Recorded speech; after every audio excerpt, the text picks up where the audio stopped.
Hi friends, welcome to my channel. Please don't forget to subscribe and share. And also, please don't forget to like. It will surely help our channel. Happy reading! Hi everyone, so this is chapter 31 of My Wife. Dove and a temple. No, it's a house. It's a mansion for them. Mom. Siguro ito talaga yung totoong Marquez talaga yung ni Gujao. Tama ba? You're a big girl now. Don't act like a child. Dear, parang mali ata yung mo, pinapamper mo. Hindi ata talaga siya yung anak mo. No matter how old I grow, I'm still a child to you and Dad. Your dad does spoil you a lot. Well, I'm the only daughter he can spoil. Kaninong anak talaga siguro yan, Sean? Sa kabit siguro. How was everything in the rejuvenation hall? Sige, sabihin mo ang nangyari, girl. What? Did anything happen in the rejuvenation hall? Kwento mo buong detalye, ha? No lops.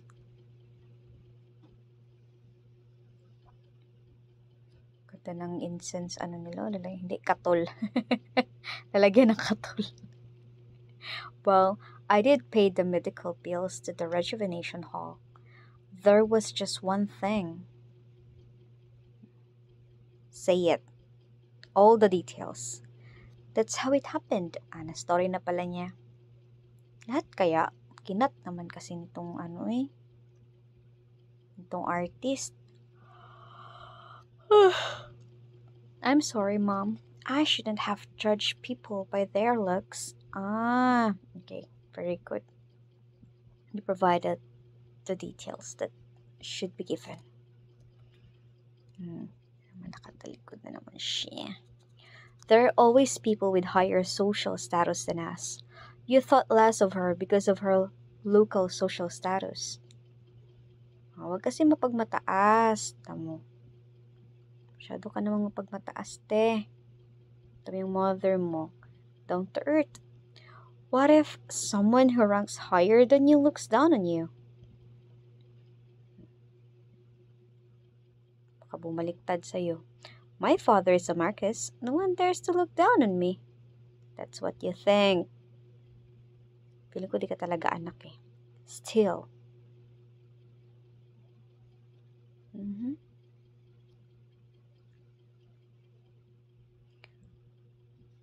What happened to my brother's jade ring? He said she took it by accident. You know your brother. He never lies. Magselos to, for sure. That can't be true. How could Yen be sure Gu Chao took it by accident? Nakita niya. Did he see it with his own eyes? Selos ka lang eh. Well, I'm not sure. Not sure talaga.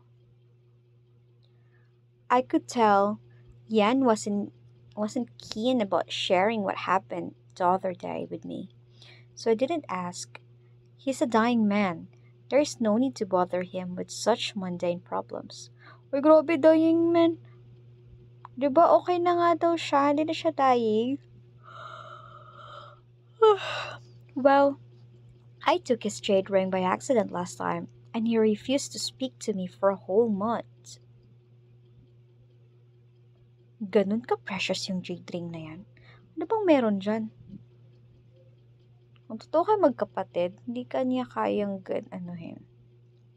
yung, gosh, what's this? And I am his sister. I know, it's not fair, but you are Yan's sister, not that girl who took his jade ring. Nafe-feel talaga ng brother mo na hindi niya totoong sister. Walang lukso ng dugo. Kaya, nung kinuha mo yung ring niya, away na yan. Huh? Ano yan? Puto balanghoy? What's that, cassava? Where did you get that, Mom? It doesn't seem like healthy food. I don't think you should have it, Mom. Isa din to. Hindi mo alam yan, girl. Food yan, food. Char lang. Take. O diba, ginawa ni Mother Soup. Kasi pakialamera. It's from a kind-hearted girl. She gave them to me. Diba? Alam kong nafe-feel mo din. Mother instinct kumbaga. Kaya lang naisip mo lang na yung anak mo, kasama mo. At hindi yun yung babaeng nakita mo. That's why you were thinking na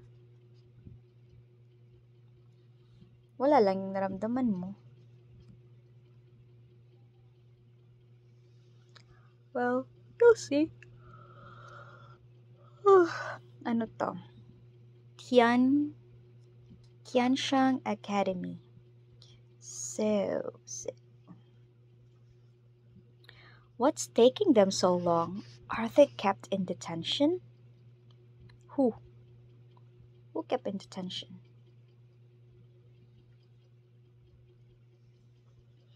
Zhao. Si little brother at si hubby. What are this? What's that? Excuse me, guys. I'm just really sleepy, pero gusto ko talagang basahin to. What? You forgot about it? What did you forgot? It's the death anniversary of your parents. Death anniversary ng parents ni Gu Zhao.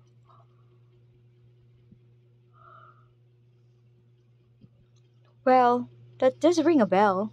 I'm sorry, I forgot about it. Unfortunately. I'm glad you remembered. Remember mo, boy? Well, I forgot about it too. You lang reminded me of it. Sweet naman ng husband na yon. Alala niyo. Thank you. Bo, galit. Suplado naman ito. Bakit ang suplado mo ngayon? I'm not speaking to you today. I'm still mad at you for colluding with Mr. President. Ayaw niyang magstay sa bahay kasi ayaw niya mag-practice maglakad. Bakit kasi ayaw mo?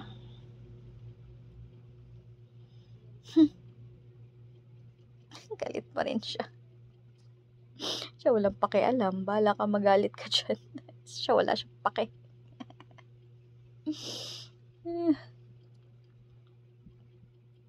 Russell. Kaya talaga, prayers. Alay. Yung incense. Tapos mag-aalay sila ng food. Every death anniversary. Malilinisan yung puntod. Waiting. Gu Zhou's father, Gu Sanlang, drowned to death. Talaga, nalunod yung papa ni Gu Zhao. Yung totoong Gu Zhao, ha? Splash. Bakit kaya siya nalunod? He was grotesquely deformed when people found his body. Ay, matagal siya nakita. The extremely distorted body of Gu Sanlang. Wawa naman. Tagal siyang nakita. Siguro tinago siya nung pumatay, no? Almost scared Gu Zhou's mother to death. She has never been well since then. Late pa pala namatay nung mama't papaya. Wawa naman. She got by only for a year. and died on the first death anniversary of her husband. Guja was 5 years old at the time. 5 years old siya namatay yung mag-parents niya. So, mga auntie niya lang pala talaga yung nandoon, no? They were both great parents. So, pinsan niya lang talaga tong si Shen. Ba talaga? Hindi ko maintindihan. But they died so young.